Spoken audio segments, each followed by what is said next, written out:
everybody. Welcome to another episode of Let Fear Bounce. I am Kim Langley, your host, and I am so happy that you've decided to spend just a small part of your day with myself today and my special guest. And she's a returning guest, folks, KT Anglehart. She is an award-winning author from Montreal with a Bachelor of Arts in Journalism, a graduate certificate in scriptwriting, and a Master of Fine Arts in Creative Writing. Now, doesn't that just make you want to say creative writing in that kind of tone? I wish I had such an accent, but my Master of accent Arts is in Creative boring. Writing. Now, she's working on a series right now, folks, and her journeys through lush landscapes of Ireland and Scotland have inspired her debut young adult urban fantasy trilogy, The Scottish Scrolls. That's not easy to say. Yeah, The tongue first twister. book is The Wise One. The second book is The Twin Flame, and she's currently working on the third. Now, folks, I've read the first two, and they're awesome. So get on Amazon and get yourself a copy of each of them because they are awesome. So that's my review of the first two books in the trilogy. They're awesome. Go buy them. I So like when she's not writing or lost in a good book, she enjoys hiking, thrifting, and indulging in Netflix marathon with her high school sweetheart turned husband. They live in a small Ontario town with their rescue dog Nessie and two whimsical bunnies, Onyx and it. Stirling. And in honor of her late Netherland Dwarf Magic, KT founded the Magic Dwarf Press. Oh, the way you say that makes it sound so much more magical. Also, I love that you almost said lives with magic because, like, obviously, like he's gone, but yeah, he's definitely still hopping around spirit form. And that's how we were talking off mic about my dog that I Yeah. had, in my life for 14 years, Dager. And Yeah. he's helping me write my very first fiction book. I have no doubt. I really don't. Yeah. He's He's chiming whispering. in every once in a while. So welcome back, KT. This is so fun to have you back again. I'm so glad you're my favorite host. I love talking to you, and it's so easy. We spoke more off mic probably than we'll be chatting in here. I Sorry, know. guys, you missed the good stuff. I'm kidding. And that seems to happen, So I'm often saying, when we were chatting off mic, and folks, a lot of times, if you could hear what we were saying off mic, you'd be like, who are these people? Are they crazy? Are they insane? And then we'd probably say, just a little, yeah. Yeah, I'm okay with it. Noticing. I'm embracing that more as like an adult. Like I consider my 30s like actual adult because like the Like a real 20s. adult, yeah. Yeah, 20s were like, I'm trying to be something, and 30s, I'm like, this is it, guys. This is what you see is what you get. Right. Wait till you hit your 50s, because then you're like, I really don't care what anyone thinks. I'm excited. That'll be very, very good. I'm not quite there yet. No, you've got a while, but and it is fun. Actually, it's freeing. Yes, it is. What was When I I reading? hit 50, and it's Yeah. been a hot minute since I hit 50, but when I hit 50, it was just all of a sudden this mind shift happened. And I'm like, Really? I'm just gonna do me, gonna be who I'm supposed to be now. I it's so important we listen to that earlier on. We spend so much time being afraid of these things, speaking of let fear bounce, right? Yeah. And I did that like so the past since the new year, I would say honestly. I was so fed up, like many authors of Instagram and like the putting on the face and like getting into the algorithm and like trending and all this stuff. And first of all, I hate the word trend. I If you know. know this about me, in so many ways, I don't like trendy clothes. I don't like trendy design. I like things that are timeless. I've always been like that. Anyway, so trends already, I'm like rejecting the notion.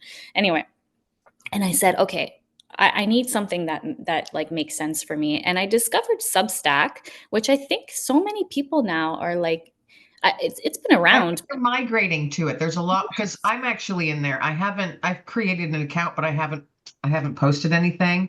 Oh, we'll encourage each other. I'll get following. I'll follow you, and we'll encourage each other We can because like follow each other.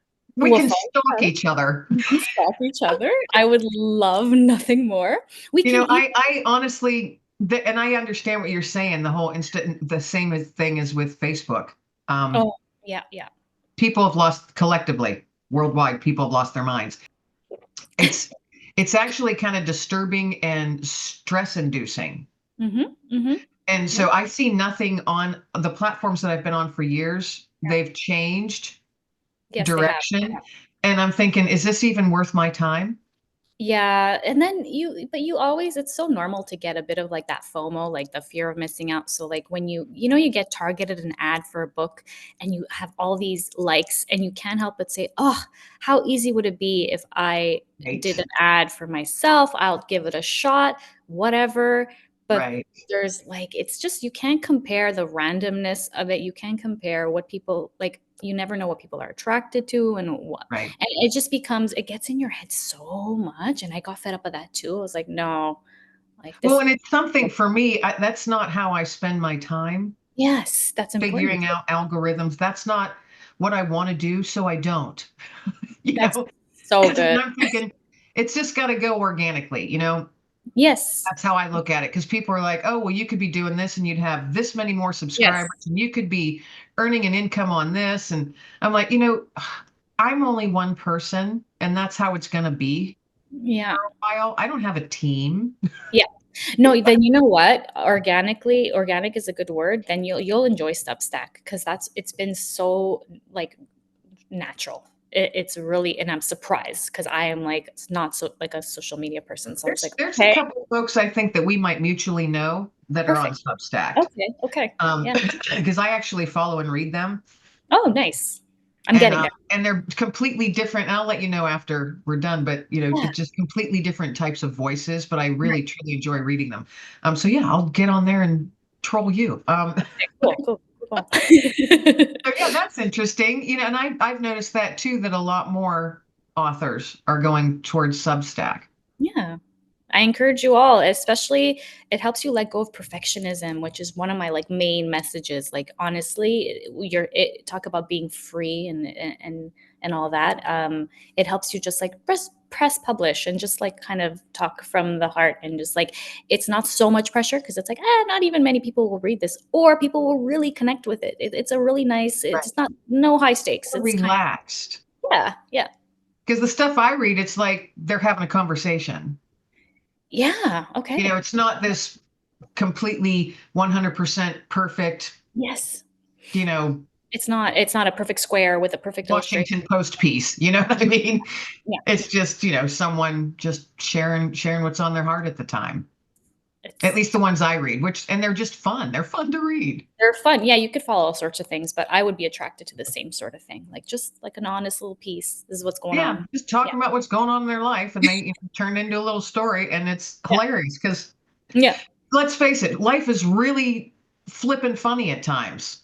Yeah, it's making me go a little philosophical. I'm not gonna lie. Like I started retreating from fiction even more right now because I'm like, I need uplifting and like I need stuff that helps me make sense of things. So I like mindset things right now, and I'm reading like philosophy, and I love it. I don't know. It's just something that just helps me cope. So I like my last piece has a bit to do with like just how absurd everything is. No, I get it. I get it. Because you do. I find myself, and I'm sure, if anybody's out there listening on YouTube, put a comment, how your Mm, brain works. yeah. Do you find yourself when it's in, because there's a lot of stuff going on in the world right now, which we will not get into ever on this show. Hell no. Um, but you do have to try and make sense of it. And you just shared, it was a great point how you shared that's how you make sense of it. I listen to music and I find myself getting outside more and more. And I'm in That's an area where the weather, we're winter time. yeah, same. And it doesn't matter what the weather is. I have clothing for all sorts of weather. So I just put whatever is appropriate on and get out there. Do you Uh, get to minus like 15 over there type thing? Or is that, sure, yeah, sure. you will in Pennsylvania? Okay. Yeah. Yeah. We had, it's never sustained. Mhm. And it's usually like, it'll be like -1 with wind chill of -20. Oh, wow. Oh, So okay. it's dang cold, but it's usually just for 2 or 3 days at a Yeah. time. And then the next day it's like 50 degrees warmer. It's, Wow. it's crazy. But when it's cold, it's cold. It's Yeah. cold. Yeah, Like okay. that hurts your face, makes your eyeballs sting cold.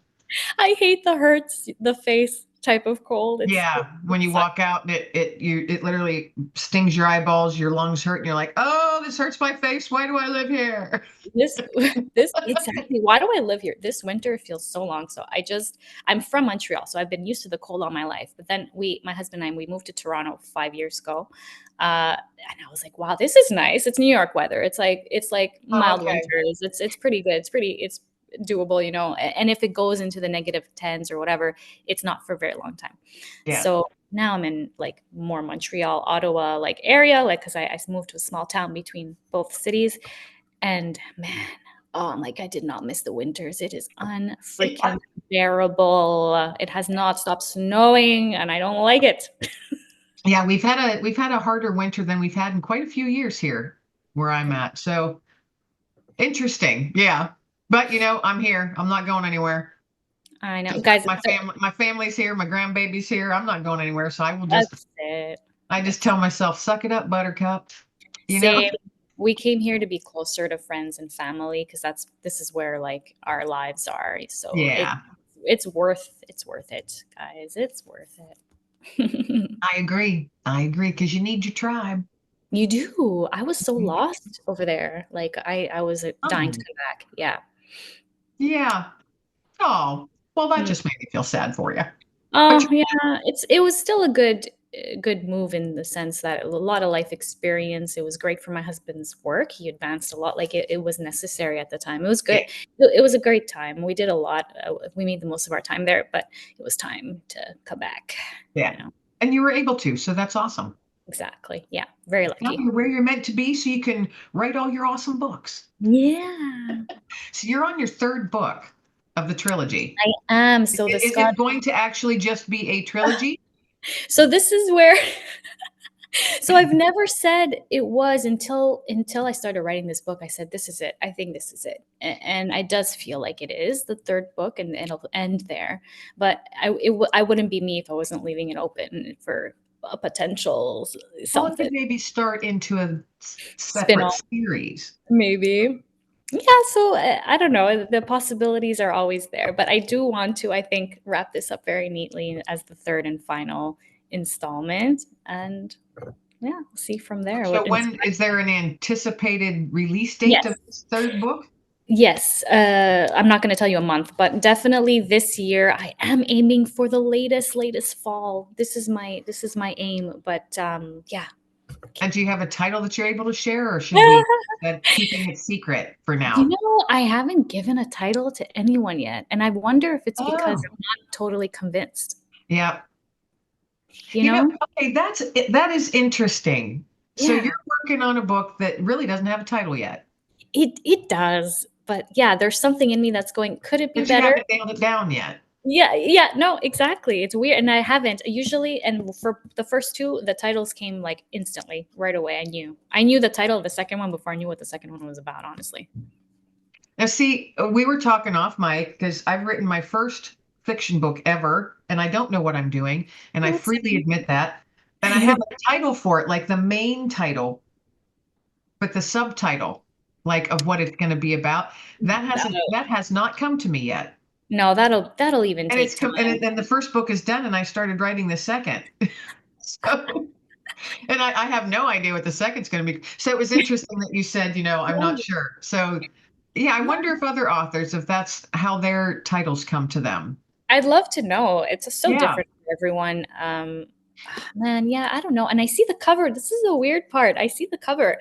I just don't know if it's the best thing because people are attracted to the titles of, especially my second one. It tends to attract spiritual minded people because it's called the twin flame, and people get like attracted to the concept. Well, your covers are, do you have your books? Yes, I do. Hold So them up so we can see. it's See, memorable. I love that cover You do? Oh my gosh, thank you. because it Sorry. doesn't overwhelm the eyes. And here's my favorite part, the bird. You know what's cute? I was just at a market. I was at a table in not recently 2 weekends ago, and I had a little girl come up with her mother, and it was the mother that was interested, and the little girl goes, "I love the bird." And she was the only one that whole day who pointed out the bird. And I'm like, and I went to her and I said, that is a very significant little thing you pointed out there. So it's just some people Well, are, for me, birds carry messages. Exactly. That is the yes, And that is the the font, you're oh, not see, and this yeah. is me Here, I'll hold up a as second. another writer and an avid reader. The font, I love that font. She nailed it. My cover designer. I really it's and I'm probably get mixed feelings I with love your that. covers. So the bird doesn't carry over? So it's really a big part of the first. So the second one kind of moves Okay. into other things. Like Yeah, this yeah. is really significant in the second one. Yeah. Because you So know how some series, it's like little Easter eggs, you find them. yes, I try. I love. So, okay, and I've read both of those books and they're awesome, and I'm going to reread them because it's been about a year since I read them. And I like to do that when I find books that I like, and when I find, my favorite authors, I like Uh, to reread their stuff like once a year. yeah, that's really good. I used to do that. I'm just not disciplined enough anymore. But as like a teenager, because that was my ultimate escape. It was like I'm one of I three still have kids. books that I read, like paperback books before, way before Kindle and all of Yeah, that. yeah, Um, I still have books, they're so worn. yeah. I And love I that. go back and read that I had from my 20s. And Do you have a I favorite? have a big bin. Actually, okay, that's a lie. I have more than one bin, I'm sure more you do. than one Rubbermaid tote of books I'm in my sure. attic. And those are the ones I just can't let go of. Then don't. Maybe you need to display those. I have a friend who says I like to put books in every single room of the house. And ever since he said that, so we moved in recently to this one. I've tried to do the same thing, and I have like books in the bathroom, and it's kind of just like nice, like Well, why wouldn't you? you know. Where I come from, we call the bathroom the small library Oh, there you go. because sometimes you spend a lot of time in there reading. Yeah, that's hilarious. Very true. So true. It's the small little library. It's You no, never there's know no. what book you'll find in there. It's like your quiet place. Two people like can't go without their phones because they're like, I'm gonna like read my emails. Like people just take the Yeah. time. No, really, yes. People read in the bathroom, and if you say that you don't, you're lying. Yeah, you're lying. You're definitely lying. It's a sanctuary. It always will be. Like you don't have to be there as long as you are, I'm sure. I can honestly say that I think I've ever spoken about Leave it to me.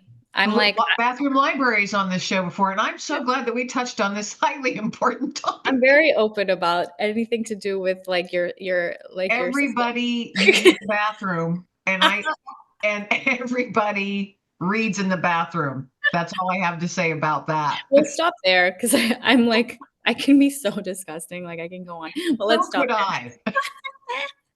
Oh yeah, that's good stuff though. That's good stuff. So moving on from bathroom reading, there.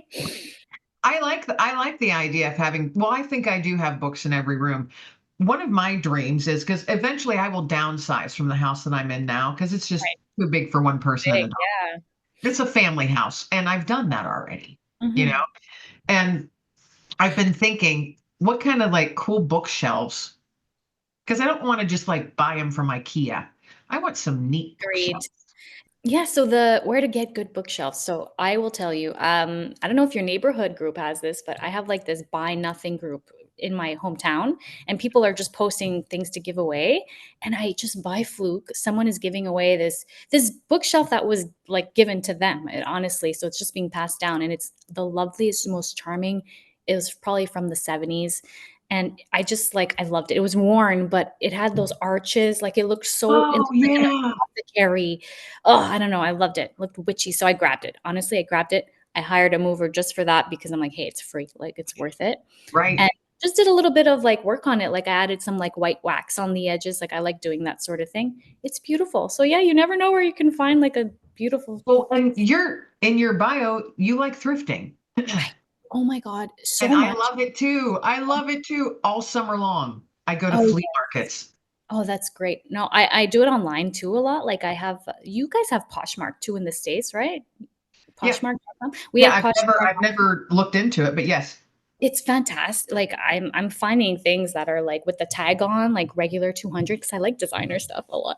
So, but I'll try to find it, like thrift it. And honestly, I got something recently, $20. Like I'm like, okay, and the tag's on, and it's a beautiful, like it's a good brand, and like people just give away things. Like it's Yeah. crazy. Now, my sister and I were just thrifting the other day, actually, over the weekend, There you go. and I truly enjoy that. And I too am one who looks for the higher end brand names Yes, because the you can find them. qualities. You Yeah, can, and the quality, it lasts it forever. And I yeah, have a rule in my head of one in, one out. So if I find a really cool sweatshirt, which just happens to be what I found a yeah, really high end, high brand name sweatshirt that's like $120 normally, and yeah. I got it for 10. So Yes. So I good. was so excited. But when I come home, it's one in, one out. That's a really nice rule. I just So, want to because add. otherwise I would have a ridiculous amount. And I did that. And then I did a massive purge. And I'm like, okay, Kim, one in, one out. But No, it makes that's it so fun good. though, too, you know? It to Yeah, me it makes it I had to make it funner, but I love thrifting. It's just so fun when you find that that something that you didn't know that you needed. something you didn't know you needed, and it just feels good not to honestly, not to waste. Like, the mass production these days, it Yeah, gets to me so much, like, people are ordering from these, like, really fast fashion sites. I get it, it could be yeah, economical, but there's other ways to be economical, like thrifting, and it's like, I can't with these. We like, our planet cannot literally cannot sustain mass production, and we're doing it anyway, and yeah, it's just I anyways, agree. I can No, go I on. love thrifting, and I do it for so many different aspects of my life. That's And I love amazing. antiques, you know, Me so too, well, I that's love it. So much yeah, character, so I much love character. antiques. Oh yeah, because sometimes you see something, it almost speaks to you, and you're like, I think you need to come live in my house. It totally does. It speaks to me. And you talk about the nymphs speaking to you in your backyard. I talk about, like, yeah, antiques also. They speak to me. They're Yes. like, "Take me." There is, you look at that when I look at something or I see something at a flea market or something or like Salvation Army or thrift store, whatever, and I'll be like, think of the story that Think of the well over story. 100-year-old piece has to Absolutely. say, you know? Absolutely. It's I amazing. I love that we're talking about this because I have a feeling because we're so similar in the things we like, I know, and like the stories we have in our heads. And you know, like we're talking about nature and weaving that into the magic and weaving that into our stories. It's all tied together. Like I think we have a passion for it for a reason. Like the thrifting, the reusing, the taking into account what the effects have for our planet. Like that's definitely a theme in my like I it's an important message like take care of what's around us, you know, and I know you have the same like idea. I don't know, anyway, just to say like there's magic around us and we need to embrace it a lot more. I agree. It's everywhere. Yeah. We lose, I think, in general, we lose that Mm-hmm, mm-hmm. because if you look at animals and young ones, they look at the world in awe, in awe and wonder. You know, Yes. I mean, with my granddaughter, it's so fun to spend time with her because as she's looking at something, her eyes are always like wide-eyed and pointing, and it's just at a branch of a tree, Yeah. and it has a little bit of snow on it, and she'll be like, oh, Oh, we stopped and then I looking look things at it like and I'm like, oh, you're right, it's yeah, amazing. takes So, the and big I always eyes. find that stuff amazing anyway, but to see it through her eyes again, it's just like, oh, it's even more amazing than I thought. You Wouldn't know that what I be mean? interesting to write a story in the perspective of someone who's seeing it all for the first time? Isn't that interesting? Well, let's do that. We could do that. That would be a really I'm not good at the children's book thing, but we could give it a shot. I don't know either how to do it. I've never done it either, but well, there's a collaborative You idea. wanna co-write a children's book? Okay. All right, folks, you heard it here You heard first. it here first.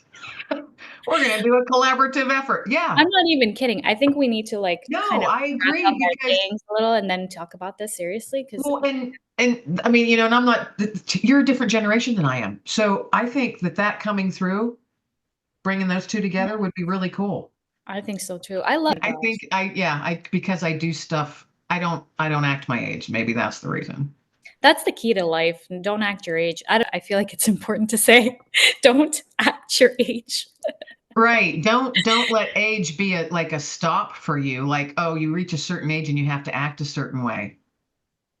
Don't Yeah, do that, folks. yeah. I'm in my 50s, you know, and I'm on the later side of 50s, and I have no interest and like pretending or trying to look Yeah. what people perceive, what their perception of a later 50s woman should look like. Yeah. She should wear the cardigans and whatever. It's like, no, I will put on my Harley Davidson t-shirt, my Levi Oh, jeans, and yeah. my flip-flops. You know what I Oh, mean? yeah. Let me like, I'm gonna be I hope I'm the same as you. I hope anyway. I would be very lucky. And half the time I think I'm a hippie. I think I should have been an adult in the 60s. So sometimes I feel like I'm a hippie, Oh my God. Okay, then we were together in a past life because I have not stopped saying that. I wish I was like in the 60s era, like a young adult in the 60s. I don't think there's anything better than experiencing that. And I was born in the midst of that. So I don't have any experience either, but I often, would joke with my mom and say, Mom, I think I should have been born, like been a late teen or early 20s in the 60s, because That would that's have how been I feel best. sometimes. Yeah, we were probably together in the 20s or something. What do you think? We probably were. 20s Yeah. is a fun one. You never know. Mhm. Isn't it interesting how all those thoughts, well, especially how our thoughts are going? Our thoughts, I don't know how your other guest podcasts go with this sort of thing, but I feel like I don't know, we just talked about everything in We 40 did. minutes. We covered a gamut of things and not much about writing. And hey, that's okay too. Oh, no. Okay, so we've got to wrap up here. Yeah, We're running out of time. And yes. so that means of course we're gonna have you on again, because I didn't get to really anything of what I wanted to talk Oh, about, and oh that my God, doesn't I'm matter. sorry. That's my fault. Well, but let's I book love it I again. love how these conversations go when they take a life of their own. I think that's how it should be. So I also don't like being like, "Please buy my book. This is what it's about." Like, honestly, you like me, you'll like my book. So let's just do it that well, way. and I'm telling you, folks, if you like the young adult and it's kind of fantasy and you've got a little whimsy in there and magic, if that's the type of stuff you like, and I'm obviously not a young adult, but I absolutely adore your books. I love them, and I'm anxiously awaiting the third one. So Thank you. share with folks where they can find you, your books, and all your good stuff. Well, as of recently, I'm on Substack, so that's a lot of fun. You can Oh, follow me and my fantastic, and writing I shall find you there. at KT Anglehart. Instagram, I'm still there, KT underscore Anglehart, I think. And my books are everywhere you get your books, and including Amazon, Barnes and Noble, chapters if you're in Canada, and that sort of thing. So I'm easy to find. KT Anglehart, the Scottish Scrolls series. The Scottish Scrolls series. Yes. I don't know how Books. you say that so easily, and I'm not able to. The Scottish Scrolls series. I don't know if I say it easily. I think it'll Scottish depend. Scrolls series. Or we say trilogy, Scottish Scrolls Let's just trilogy. say she's got 3 books. Yes, I will have 3 books soon. She The will third. have 3 books. So keep your eye out, folks, for the end of what you said. Late fall is your ideal time. Fall is the ideal time. Hey, if it's Okay. earlier, even better. But yeah. Okay. Well, then we'll just have to watch her spaces, folks, so you know when it's coming out. Then you can snag that third copy. Now, we always close out Let Fear Bounce with a nugget of hope. So what would your nugget of hope for the listeners be today? Ah, that's a very, very good question. So I've been thinking about it the whole episode a little bit in the back of my mind. I guess we talked about Multitasking. everything. I know. I guess we talked a bit about everything being sort of absurd. So I would say the hope is in your excitement. Just follow that and let go of the rest. And I think it'll just kind of fall into place. I like that. I don't What know if was this the excitement? makes Yeah. No one's ever shared it like that before. Oh, well, I good. like that. Cool. Awesome sauce. Well, thank you so much, KT, for being my guest again. This has been And a really fun conversation. it's so fun. I hope, guests are not annoyed by our deviation, but I mean, listeners are not too annoyed, but if they love you, then they'll love where this went. So Well, and the wonderful thing about all of this medium is if they don't want to listen, they don't have to. that's true. Get out of here. But I hope they do, obviously, hang out with, me. I'm always saying I'm just a dorky person if you want to hang out I with a dork love for half an hour, you you have the know. best energy. You really, really do. I love talking to you. Well, thank you so much. And thank you once again for being my guest today. This has been so much fun. Ooh. And everybody out there listening, I hope that you enjoyed this episode as much as I did having KT on as my guest. Again, this is Kim Langland, your host of Let Fear Bounce. Everybody be well, stay well, and above all, be